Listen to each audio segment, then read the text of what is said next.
ഷാജഹാൻ, രാവിലെ മുതൽ ഷാജഹാൻ അവിടെ ഉണ്ട്. ഞാൻ ആലോചിക്കുകയായിരുന്നു, ഈ പെരുമ്പളം എന്ന് പറയുന്ന സ്ഥലം കണ്ടിട്ടുള്ള എത്ര പേരുണ്ടാകും ആലപ്പുഴ ജില്ലയിലോ എറണാകുളം ജില്ലയിലോ?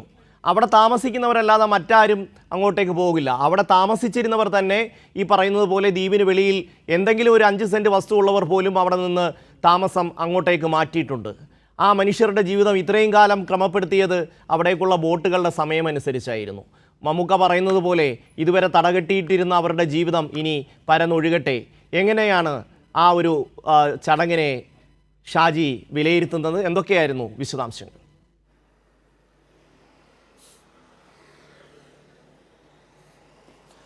ഷമ്മി, ഏതാണ്ട് കഴിഞ്ഞ ഒരാഴ്ചയിലധികമായി, കാര്യം ഒരാഴ്ച എന്നുള്ളതല്ല, ഈ പെരുമ്പളം പാലത്തിൻ്റെ നിർമ്മാണം ആരംഭിച്ചപ്പോൾ മുതൽ തന്നെ, കാര്യം ഇതിൻ്റെ പ്രഖ്യാപന വേളയിൽ തന്നെ നമ്മളന്ന് പെരുമ്പളം ദ്വീപിൽ ഞാനുണ്ടായിരുന്നു. മുഖ്യമന്ത്രി അന്ന് ഇതിൻ്റെ പ്രഖ്യാപനം ജനങ്ങൾക്ക് മുമ്പിൽ നടത്തിയപ്പോൾ വളരെ കയ്യടിയോടുകൂടിയാണ് ജനങ്ങളത് സ്വീകരിച്ചത്.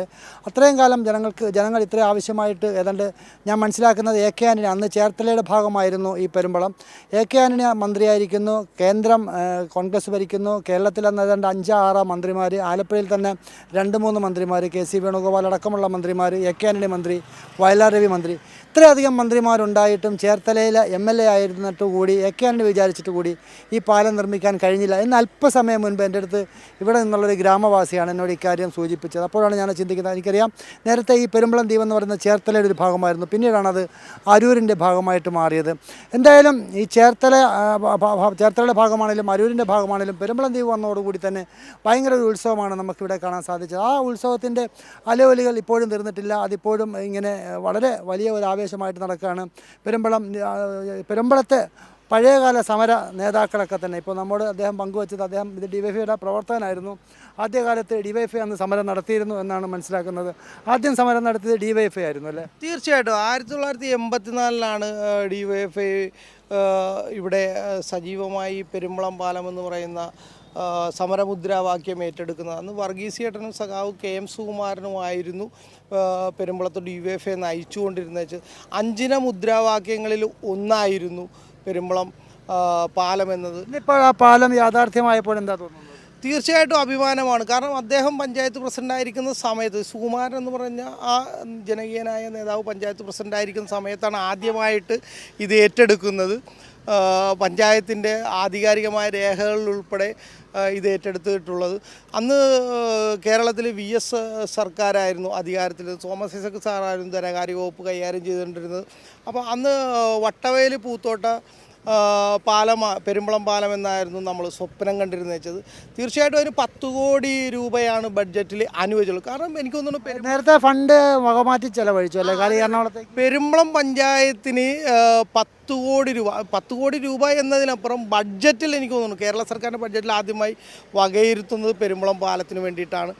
അത് നമ്മുടെ കണ്ണങ്കാട്ടുള്ള K ബാബു എന്ന് പറയുന്ന അന്നത്തെ എക്സൈസ് വകുപ്പ് മന്ത്രിയായിട്ടുള്ള K ബാബുവിൻ്റെ മണ്ഡലത്തിലെ കണ്ണങ്കാട്ട് പാലത്തിലേക്ക് വകമാറ്റിക്കൊണ്ട്, കാരണം പെരുമ്പളത്തിൻ്റെ ഇപ്പം മനസ്സിലായല്ലോ. ഇപ്പോൾ കേരളത്തിലെ മുഖ്യമന്ത്രി പിണറായി വിജയൻ വന്നു കഴിഞ്ഞാൽ വകമാറ്റലൊന്നുമില്ല. ഇടുന്ന കല്ലുകളുടെ മുകളിൽ വീണ്ടും കല്ലുകൾ വയ്ക്കുന്നു. ആ കല്ലുകൾ പാലങ്ങളും കെട്ടിടങ്ങളും ഒക്കെ ആയിട്ട് ഉയരുന്നു. ഇതല്ലേ നമുക്കിവിടെ കാണാൻ കഴിയുന്ന യാഥാർത്ഥ്യം? തീർച്ചയായിട്ടും ഞാൻ പറയുന്നത് വെച്ച് കഴിഞ്ഞാൽ ഈ കണ്ണങ്കാട്ട് പാലത്തിന് കൊണ്ട് വകമാറ്റി ചെലവഴിച്ചു. അപ്പോഴും ഞാനൊരു കാര്യം കൂടി വെളിപ്പെടുത്തുകയാണ്. കാരണം യാത്രാ ദുരിതം എന്ന് പറയുമ്പോഴത്തേക്കില്ലേ, നമ്മൾ ഈ കത്വ സംഭവങ്ങൾ, ജിഷ മറ്റേ വധക്കേസ്, അതിനേക്കാൾ സമാനമായ ദുരിതപൂർവമായി ഞങ്ങളുടെ നാട്ടിലേക്ക് യാത്ര ചെയ്ത ദൈനംദിന തൊഴിലിന് പോയിട്ട് വന്ന ഒരു സ്ത്രീയെ ഏറ്റവും ക്രൂരമായി ആക്രമിക്കപ്പെട്ട ദിനങ്ങൾ വരെ ഉണ്ടായിട്ടുണ്ട് ഞങ്ങളുടെ മുമ്പിൽ. ആ കേസൊക്കെ ചില FIR ഇട്ടിട്ടുള്ള കേസാണ് കേരളത്തിൻ്റെ ചരിത്രത്തിൽ. അതൊക്കെ അങ്ങനെ ഒട്ടനവധി ദുരന്തങ്ങൾക്ക് സാക്ഷ്യം വഹിച്ചൊരു പാലം, അതിന് ശേഷമാണ് ഇപ്പോൾ ഈ പാലം യാഥാർത്ഥ്യമാകുന്നത്. അങ്ങനെ ഒട്ടനവധി ദുരന്തങ്ങൾ അനുഭവിക്കുകയും അല്ലെങ്കിൽ ഒട്ടനവധി ദുരിതങ്ങൾ അനുഭവിക്കുകയും ചെയ്ത ഒരു ജനങ്ങൾക്ക് വേണ്ടിയാണ് മുഖ്യമന്ത്രി ഇപ്പോൾ ഈ പാലം യാഥാർത്ഥ്യമാക്കിയിരിക്കുന്നത്.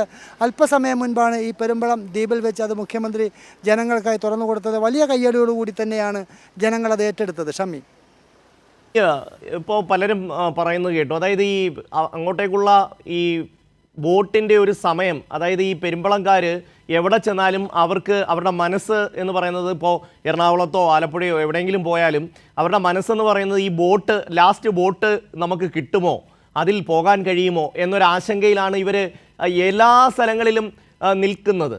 പിന്നീട് ഈ പറയുന്ന പോലെ ചെല്ലുന്ന സമയത്ത് ഒരു അരമണിക്കൂറോ 1 മണിക്കൂറോ കഴിഞ്ഞ് ലേറ്റായി പോയി കഴിഞ്ഞാൽ അവസാനം ആ ബോട്ട് ജെട്ടിയിൽ കിടന്ന് ഉറങ്ങേണ്ട അവസ്ഥയിലാണ് ആ മനുഷ്യർ. ഒന്ന് ആലോചിച്ച് നോക്കൂ, ഒരു വല്ലാത്ത അവസ്ഥയല്ലേ ഇത്?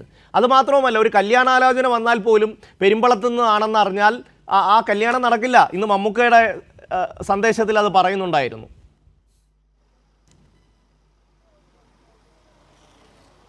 തീർച്ചയായിട്ടും ഷമി, അത് തന്നെയാണ് കാര്യം. ഞാനിവിടെ ആദ്യം വന്നപ്പോൾ നമുക്കറിയാം ഈ ഗ്രാമത്തിലേക്ക്, ഈ ഒരു നമുക്കറിയാം വെള്ളത്താൽ ചുറ്റപ്പെടക്കുന്ന പെട്ടുകിടക്കുന്ന ഒരു ഗ്രാമത്തിലേക്ക് ആരാണ് തങ്ങളുടെ മക്കളെ വിവാഹം ചെയ്ത് അയക്കാനായിട്ട് തയ്യാറാകുക? അത് തികച്ചും ഒരു ചോദ്യചിഹ്നമായിട്ട് തന്നെ ഉയരുകയാണ്. മാത്രമല്ല, നേരത്തെ ഇവിടുത്തെ വിദ്യാർത്ഥികൾ പറഞ്ഞൊരു കാര്യമുണ്ട്, അവർക്കൊരു PSC എക്സാം കറക്റ്റായിട്ട് എഴുതാൻ പറ്റുന്നില്ല, അവർക്ക് ക്ലാസ്സിൽ കൃത്യമായിട്ട് പോകാൻ പറ്റുന്നില്ല, ഇവിടെ നിന്ന് പഠനം പൂർത്തിയാക്കി കോളേജിലേക്ക് പോകാൻ പറ്റുന്നില്ല. അങ്ങനെ ഒട്ടനവധി ബുദ്ധിമുട്ടുകൾ. ഇവിടുത്തെ 100 കണക്കിന് വരുന്ന സർക്കാർ ഉദ്യോഗസ്ഥരുണ്ട്, അവർക്ക് കൃത്യമായിട്ട് സർക്കാർ ഉദ്യോഗസ്ഥർക്ക് ജോലി സ്ഥലത്തെത്താൻ കഴിയുന്നില്ല.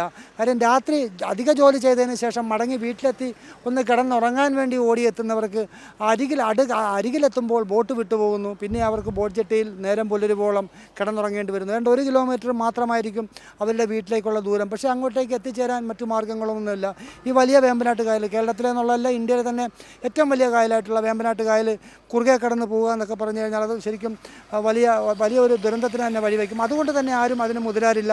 അങ്ങനെ ഒട്ടനവധി ദുരിതങ്ങളുമൊക്കെ പേറിയ ഒരു ജനവിഭാഗത്തിന് വേണ്ടിയാണ് മുഖ്യമന്ത്രി ഈ നാട് ഇപ്പോൾ തുറന്നു കൊടുത്തിരിക്കുന്നത്, ചിറക് വെപ്പിച്ചിരിക്കുന്നത്. പെരുമ്പളം ദ്വീപിന് ചിറക് വെപ്പിച്ചു എന്ന് വേണമെങ്കിൽ നമുക്ക് പറയാം.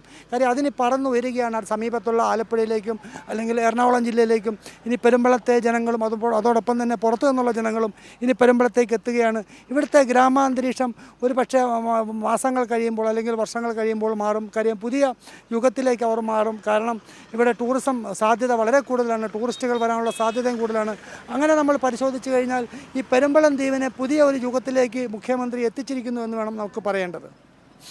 തീർച്ചയായും ഷാജഹാൻ, ഇനിയിപ്പോൾ ഒരു ടൂറിസത്തിൻ്റെ ഒരു വലിയ ഒരു കുതിപ്പ് ഉണ്ടാകുന്ന ഒരു പ്രദേശമായി അത് മാറും. കാരണം ഇത്രയും മനോഹരമായ ഒരു കാഴ്ച വേറെ കേരളത്തിൽ എവിടെയാണ് കാണാൻ കഴിയുക? ഏതാണ്ട് 1 കിലോമീറ്ററാണ് വേമ്പനാട്ട് കായലിൻ്റെ നടുവിൽ കൂടി ഒരു പാലം നിർമ്മിച്ചിരിക്കുന്നത്. സ്വാഭാവികമായിട്ടും അവിടെ ഇനി ഒരാഴ്ചയ്ക്കകം വലിയ ഗതാഗതക്കുരുക്കുണ്ടാകുന്ന തരത്തിൽ കാര്യങ്ങൾ മാറും. കാരണം അത്രമാത്രം ആൾക്കാരുണ്ടാവും. നമുക്കറിയാം, അഴീക്കൽ ഒരു പാലം വരുന്ന സമയത്ത് അവിടെ അവസാനം പോലീസിനെ ഫുൾ ടൈം ഇടേണ്ടുന്ന ഒരു സാഹചര്യം ഉണ്ടായിട്ടുണ്ട്.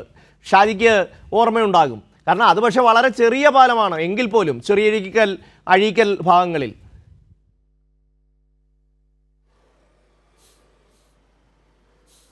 തീർച്ചയായിട്ടും ഷമ്മി സൂചിപ്പിച്ച പോലെ തന്നെ ഇനിയിപ്പോൾ ഇവിടെ വൈകുന്നേരങ്ങളിൽ ഈ പാലത്തിലും അതോടൊപ്പം തന്നെ ഇവിടുത്തെ കാഴ്ചകൾ കാണാനായിട്ട് ഇതിന് തൊട്ട് സമീപത്താണ് എറണാകുളം. അവിടെ നിന്നൊരു 10 മിനിറ്റ് യാത്ര ചെയ്ത് കഴിഞ്ഞാൽ ഈ പെരുമ്പളം ദ്വീപിലെത്താൻ സാധിക്കും. അവിടെ നിന്നും അരൂർ ബൈപ്പാസ് കഴിഞ്ഞാൽ അവിടെ നിന്ന് നേരെ വടുതല ഇവിടേക്ക്, അതായത് പെരുമ്പളം ദ്വീപിലേക്ക് എത്താം. ഒരു പക്ഷേ ഇനി ഭാവിയിൽ എറണാകുളത്തുള്ള ആളുകൾ കൂടുതൽ ഇവിടെ നമുക്ക് വന്നു കഴിഞ്ഞാൽ ഏറ്റവും നമുക്ക് പ്രധാനമായിട്ടും നമുക്ക് ലഭിക്കുന്നത് നല്ല മത്സ്യവിഭവങ്ങളാണ്. കാര്യം വെള്ളത്താൽ ചുറ്റപ്പെട്ട് കിടക്കുന്ന ഒരു പ്രദേശമാണ്. അതുകൊണ്ട് തന്നെ കരിമീനും അതോടൊപ്പം തന്നെ വാള, അങ്ങനെയുള്ള കായലിൽ ലഭിക്കുന്ന എല്ലാവിധ മത്സ്യ സമ്പത്തുകളും ഇവിടെ ലഭ്യമാണ്.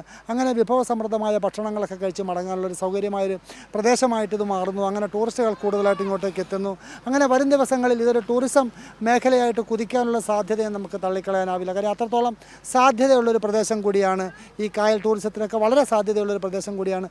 എന്തായാലും പെരുമ്പളം ദ്വീപിലെ ജനങ്ങൾക്ക് ഇപ്പോൾ വലിയൊരു ആശ്വാസമായിരിക്കുന്നു. അവരുടെ ഭൂമിക്ക് വില വർദ്ധിച്ചിരിക്കുന്നു. അവരുടെ സ്വത്തിനും ജീവനും ഒക്കെ തന്നെ ഇപ്പോൾ പഴയതുപോലെ ഭയപ്പെടേണ്ട ഒരു സാഹചര്യമില്ല. ഏത് പാതിരാത്രിയായാലും അവർക്ക് ആശുപത്രിയിൽ എത്തുന്നതിന് മാക്സിമം ഒരു 15-20 മിനിറ്റ് കൊണ്ട് ഏറ്റവും നല്ല ആശുപത്രിയിൽ ചികിത്സ തേടാൻ സാധിക്കും. നേരത്തെ അങ്ങനെ ആയിരുന്നില്ല ഇവരുടെയൊക്കെ അനുഭവം. അങ്ങനെ ഒരു ജനവിഭാഗത്തെ കൈയോടെ പിടിച്ചുയർത്തി പൊതു ജനങ്ങൾക്കിടയിലേക്ക് അവരെ എത്തിച്ചിരിക്കുന്നു എന്ന് വേണം നമുക്ക് പറയേണ്ടത്. അല്ലെങ്കിൽ അവർക്ക് ചിറക് വെച്ച് അവരെ പറന്നുയരാനായിട്ട് സഹായിച്ചു. അതിനുവേണ്ടി പ്രയത്നിച്ചത് മുഖ്യമന്ത്രി തന്നെയാണ്. കാര്യം ഏതാണ്ട് 12,000-ഓളം വരുന്ന ജനങ്ങൾ. തീർച്ചയായും അത് തന്നെയാണ് ഷാജി, നിങ്ങൾ പറഞ്ഞതാണ് അതിൽ ഏറ്റവും പ്രധാനപ്പെട്ട ഒരു ഘടകം. അതായത് ഈ നമ്മുടെ ഒരു കേരള രൂപീകരണം മുതൽ തന്നെ ഈ മനുഷ്യരുടെ ആവശ്യം പല രീതിയിൽ പല തലത്തിൽ ഈ ഒരു ആവശ്യം ഭരണാധികാരികളുടെ മുന്നിലെത്തിയിട്ടുണ്ട്. പക്ഷേ ഈ പറയുന്ന പോലെ വളരെ കുറച്ച് മനുഷ്യർ താമസിക്കുന്ന ആ ഒരു ദ്വീപിന് വേണ്ടി എങ്ങനെയാണ് ഇത്രയും പണം മുടക്കുക എന്നൊരു ചിന്തയായിരുന്നു നമ്മളെ ഭരിച്ചിരുന്നവർക്ക് ഉണ്ടായിരുന്നത്. എന്നാൽ 2016 അധികാരത്തിലെത്തിയ ആദ്യ പിണറായി സർക്കാർ ഈ മനുഷ്യരുടെ നൊമ്പരം കൃത്യമായി മനസ്സിലാക്കുകയും അന്ന് MLA ആയിരുന്ന ആരിഫ് അദ്ദേഹത്തിൻ്റെ ഒരു ഇടപെടൽ കൊണ്ട് ആ ഒരു തലത്തിൽ അതിന് ഒരു യാഥാർത്ഥ്യമാകുന്ന അവസ്ഥയിലേക്ക് കാര്യങ്ങൾ വരികയും ഒക്കെ ചെയ്തു എന്നുള്ളതാണ് നമുക്ക് മനസ്സിലാക്കാൻ കഴിയുന്നത്. അപ്പോൾ അങ്ങനെ വരുന്ന ഒരു സാഹചര്യത്തിൽ അതിനുവേണ്ടി ഏതാണ്ട് ഒരു 100 കോടി രൂപ മാറ്റിവെക്കുന്നു. പിന്നീട് ദലീമ ജോജോ അവിടെ MLA ആയി വരുന്നു. അവരും ഈ കാര്യത്തിൽ വളരെ ക്രിയാത്മകമായി ഇടപെടുന്നു. കിഫ്ബിയുടെ ഫണ്ട് ഇതിനായി മാറ്റിവെക്കുന്നു. എന്തായാലും ഇത്രയും വർഷം കൊണ്ട് യാഥാർത്ഥ്യമാകാത്ത ഒരു കാര്യം ഈ കഴിഞ്ഞ 10 വർഷം കൊണ്ട് സാധിച്ചെടുത്തു എന്നുള്ളതാണ്. അതിലേറ്റവും സന്തോഷകരമായ ഒരു കാര്യം അവിടുത്തെ ഇന്ന് രാവിലെ നിങ്ങൾ സംസാരിക്കുമ്പോൾ ആ കുട്ടികളുടെയൊക്കെ മുഖത്ത് കാണുന്ന ഒരു സന്തോഷമാണ്. അവരെങ്ങനെ സൈക്കിളിൽ തലങ്ങും വിലങ്ങും ഈ പാലത്തിലൂടെ ഇങ്ങനെ പായുകയായിരുന്നു. ഇതുവരെ അവർക്ക് ആകപ്പാടെ ആ ദ്വീപിൻ്റെ അകത്ത് മാത്രമേ സൈക്കിളിൽ ഒന്ന് കറങ്ങാൻ പറ്റുന്നുള്ളായിരുന്നു. ഷാജി, തീർച്ചയായിട്ടും മനു, തീർച്ചയായിട്ടും മുഖ്യമന്ത്രിയും സൂചിപ്പിച്ച അത് തന്നെയാണ് കാര്യം. 50 വർഷം കൊണ്ട് നേടേണ്ട പദ്ധതികളാണ്, അല്ലെങ്കിൽ വിജയിക്കേണ്ട അല്ലെങ്കിൽ നടപ്പിലാക്കേണ്ട പദ്ധതികളാണ് ഈ കഴിഞ്ഞ 10 വർഷം കൊണ്ട് പിണറായി സർക്കാർ നടപ്പിലാക്കിയത്. അതിലേറ്റവും വലിയ ഉദാഹരണം തന്നെയാണ് ഈ പെരുമ്പളം പാലം. ഈ പെരുമ്പളം പാലം അത്ര പെട്ടെന്നൊന്നും, നമുക്കറിയാം മുൻകാലങ്ങളിലൊക്കെ ഒരു പാലത്തിൻ്റെ നിർമ്മാണം എത്ര കാലങ്ങൾക്ക് ശേഷമായിരിക്കും അതിൻ്റെ പൂർത്തീകരണം വരിക എന്നുള്ളത്. പക്ഷേ ഇതിപ്പോൾ ഏതാണ്ട് ഒരു 7 വർഷം കൊണ്ട് ഈ പാലത്തിൻ്റെ തറക്കല്ലിട്ട് നിർമ്മാണം പൂർത്തീകരിച്ച് ജനങ്ങൾക്കായി തുറന്നു കൊടുത്തൊരു സർക്കാരാണ് പിണറായി സർക്കാർ. അതാണ് നിശ്ചയദാർഢ്യം എന്ന് പറയുന്നത്. നമുക്കറിയാം അതോടൊപ്പം തന്നെ തീരദേശ ഹൈവേ, അതോടൊപ്പം തന്നെ മലയോര ഹൈവേ, ഇത്തരം കാര്യങ്ങൾക്കൊക്കെ തന്നെ സർക്കാർ ഇപ്പോൾ പുതിയ രൂപവും ഭാവവും ഒക്കെ നൽകി മുന്നോട്ട് പോകുന്നു എന്ന് തന്നെയാണ് മുഖ്യമന്ത്രി പറഞ്ഞത്. എന്തായാലും അതുമൊക്കെ തന്നെ വളരെ പെട്ടെന്ന് തന്നെ ജനങ്ങൾക്കായി തുറന്നു കൊടുക്കാൻ സാധിക്കുമെന്ന് ഒരു പ്രത്യാശയും മുഖ്യമന്ത്രി പഠിപ്പിച്ചു. എന്തായാലും സർക്കാരുകൾ തുടർന്ന് വന്നതിൻ്റെ, അതായത് കഴിഞ്ഞ LDF സർക്കാർ വീണ്ടും അധികാരത്തിലെത്തിയതിൻ്റെ ഏറ്റവും വലിയ ഉദാഹരണമാണ് ഈ പാലം കാര്യം. അതല്ലായിരുന്നെങ്കിൽ ഒരു പക്ഷേ ഈ പാലത്തിൽ നിന്നുകൊണ്ട് ഇപ്പോൾ നമുക്ക് ഇങ്ങനെ ഒരു കാര്യത്തെക്കുറിച്ച് സംസാരിക്കാൻ കഴിയുമായിരുന്നില്ല. ഷമി, തീർച്ചയായും ഷാജഹാൻ വലിയ ഒരു നേട്ടമാണ്. അതിലുപരി അവിടെ ജീവിക്കുന്ന മനുഷ്യരും നമ്മുടെ സഹജീവികളാണെന്നുള്ള തിരിച്ചറിവിൽ നിന്നുകൊണ്ടാണ് അവിടത്തേക്ക് ഒരു പാലം നിർമ്മിക്കാൻ ആദ്യ പിണറായി സർക്കാർ തീരുമാനിക്കുന്നത്. ഇന്ന് ആ പാലം നാടിനായി സമർപ്പിക്കാൻ മുഖ്യമന്ത്രി എത്തിയിരുന്നു. ഷാജഹാനാണ് അവിടെ നിന്ന് വിവരങ്ങൾ നൽകിയത്.